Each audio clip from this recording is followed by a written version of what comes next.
पुण्यात नक्की चाललंय तरी काय? राज्याचे माननीय मुख्यमंत्री आणि गृहमंत्री देवेंद्र फडणवीस साहेब यांनी या घटनेकडे तातडीने लक्ष देणं आवश्यक आहे.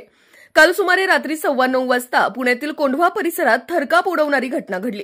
कात्रज चौकात आपलं कर्तव्य पार पाडून घरी परतत असताना पोलीस शिपाई प्रवीण डिंबळे यांनी अंधाऱ्या ठिकाणी काही तरुण संशयास्पद अवस्थेत दिसल्याने त्यांना थांबवलं.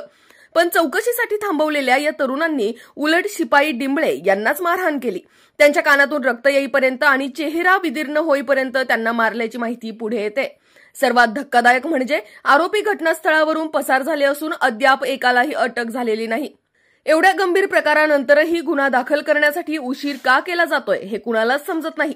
आज ट्रॅफिक पोलिसच असुरक्षित वाटत असतील तर सामान्य नागरिकांचा प्रश्न कोण सोडवणार? वरिष्ठ अधिकारी या प्रकरणात तातडीची कारवाई करणार का? शिपाई प्रवीण डिंबळे यांना न्याय मिळणार का? संपूर्ण महाराष्ट्रात या घटनेची चर्चा आहे. सोशल मीडियावर प्रवीण डिंबळे यांचे फोटो वेगाने व्हायरल होत आहेत.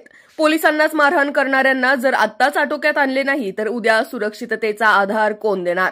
नागरिकांचा एकच प्रश्न. ट्रॅफिक पोलिसावर हल्ला करणाऱ्यांना अटक कधी होणार? न्याय कधी मिळणार? आणि सरकारचं याकडे खरंच लक्ष आहे का? ही वेळ केवळ निषेधाची नाही तर ठोस कृतीची आहे. पाटील साहेब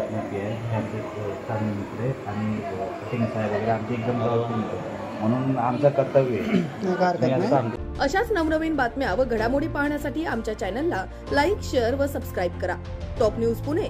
जाहिराती व बातम्या देण्यासाठी संपर्क मुख्य संपादक कैलास गायकवाड.